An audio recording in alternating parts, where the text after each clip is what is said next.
Le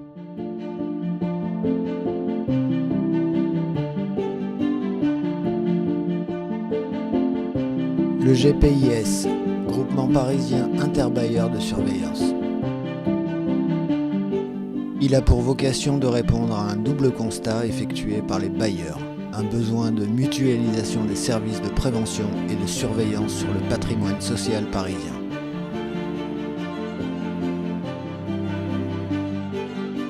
Pour assurer la jouissance des lieux d'habitation parisiens,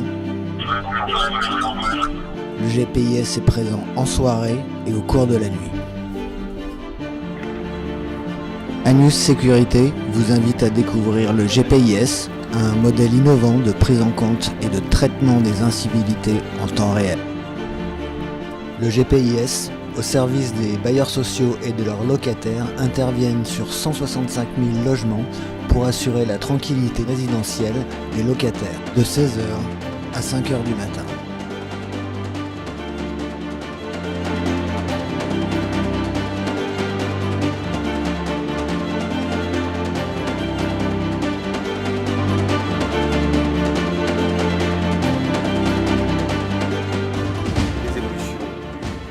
Sont multiples. D'abord par un accroissement de son activité. Nos bailleurs nous confient davantage de logements. Un 12e bailleur nous a rejoint d'ailleurs il y a peu de temps et nous sommes aujourd'hui à plus de 160 000 logements, comme je vous l'indiquais. Nous avons des évolutions statutaires puisque nos agents vont être prochainement assermentés en application de la loi sécurité globale. Plusieurs dispositions réglementaires ont été prises et nous permettent aujourd'hui d'envisager de pouvoir assermenter nos agents tout début 2023. Et puis nous avons mis en place un programme de modernisation et d'investissement d'ampleur et mobilisé 3,5 millions d'euros dans la modernisation des équipements de nos collaborateurs qui vont des véhicules hybrides en passant par les tenues plus adaptées jusqu'à un système d'information qui est un produit d'innovation réalisé avec un consortium d'entreprises françaises, IRIS, qui est notre système d'information, nouvelle génération et aujourd'hui pleinement opérationnel. Alors concernant IRIS, c'est donc un outil qui se compose de plusieurs fonctionnalités. La fonctionnalité la plus importante, c'est le partage d'informations entre le terrain et le poste de commandement opérationnel pendant la nuit, pendant les vacations. Le poste de commandement opérationnel déploie les patrouilles en fonction de leur géolocalisation qui apparaît sur une cartographie sur IRIS. Et ça permet aussi de fluidifier la sécurisation de nos patrouilles. Et les agents de terrain reçoivent leur mission sur des tablettes via IRIS et remontent toutes les informations qui sont importantes à remonter, donc les différentes étapes dans la patrouille, mais également si on a des incidents, des découvertes ou une porte cassée ou alors une éviction, via aussi cette application. Donc on a un rendu statistique qui est en temps réel en réalité. Donc ça c'est vraiment le cœur de l'outil, c'est ça, c'est la fluidité de l'information opérationnelle. Donc là en fin de compte le poste de commandement il m'a envoyé une intervention en radio et sur ma tablette. Dès que je reçois, j'ai toutes les indications. L'intervention, le motif, la rue, étage, escalier. Après je peux appuyer sur l'itinéraire également, ça me met comme le GPS de la voiture en direction, le délai, le temps, tout ça.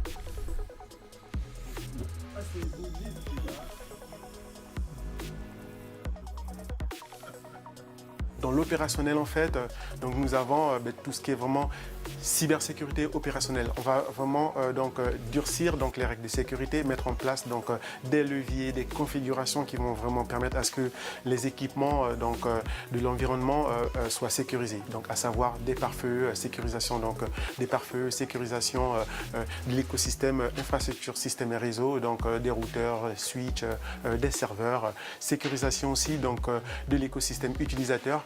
Voilà, on va sécuriser en fait du coup des PC, des devices, des smartphones, des tablettes utilisées par l'ensemble des utilisateurs. Nous sommes dans le poste de commandement opérationnel qu'on appelle le PCO, qui est en fait le point vraiment d'organisation et de dispatch de toutes nos équipes sur le terrain.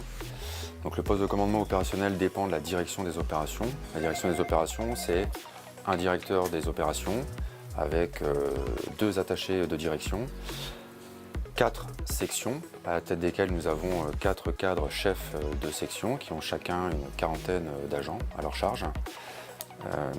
Sur le terrain, d'un point de vue un peu plus opérationnel, nous avons des chefs de groupe qui encadrent des chefs d'équipe qui eux-mêmes sont les chefs des patrouilles.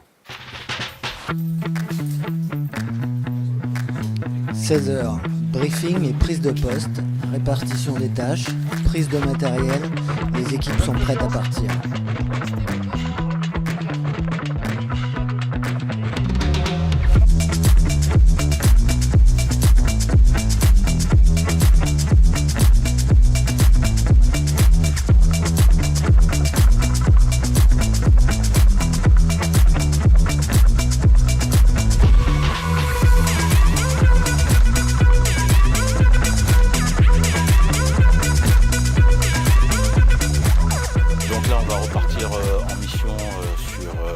Secteurs prédéfinis.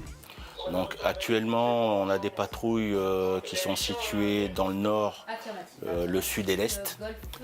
Ce qui va se passer, c'est qu'on va prendre contact avec la chef de poste pour savoir où se situent les patrouilles et quelle est l'activité opérationnelle à l'heure actuelle.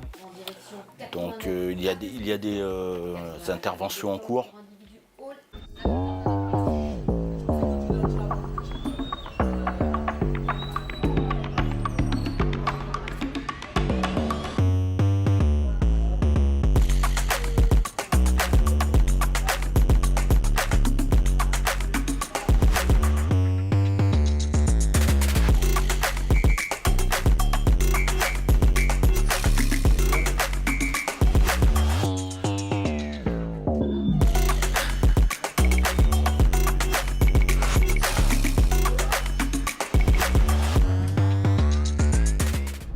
Concerne la composition des patrouilles, de manière générale, c'est 4 agents par véhicule. On a également des équipes K9, donc des équipes cynophiles, où on a 3 agents et un maître chien. Après, en ce qui concerne le nombre de patrouilles, le nombre de missions effectuées par les patrouilles, ça varie en fonction de l'activité opérationnelle. En ce qui concerne les interventions, par nuit, ça peut monter sur une trentaine, une soixantaine d'interventions. Un système d'information pionnier dans la sécurité des logements sociaux, augmenter la rapidité d'intervention des équipes sur le terrain, mieux connaître l'environnement, mieux sécuriser les agents sur le terrain et restituer clairement le contenu des missions aux bailleurs. Sur la main courante et envoyé aux bailleurs. Et ça permet d'avoir une traçabilité des sites, savoir ce qui s'est passé et savoir pourquoi on est intervenu. Et pour les prochains collègues qui iront sur le site, savoir ce qui s'est passé également. Donc c'est de l'information que vous transmettez à vos collègues? C'est de l'information qu'on transmet à notre hiérarchie, à nos collègues, aux bailleurs pour qui on travaille, à l'ensemble des effectifs en fait.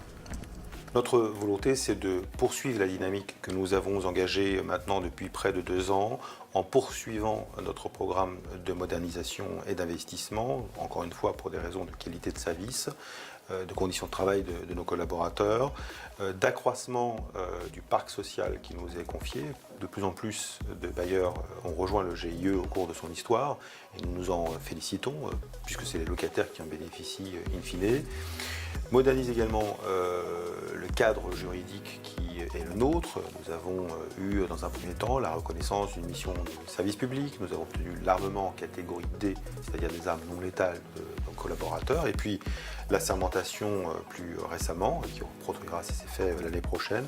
Donc c'est tout ça que dessine notre stratégie, c'est-à-dire la modernisation, si je devais utiliser un mot-clé, c'est bien celui-là, qui bénéficie dans le cadre d'une mission de service public aux locataires du parc social de l'agglomération parisienne.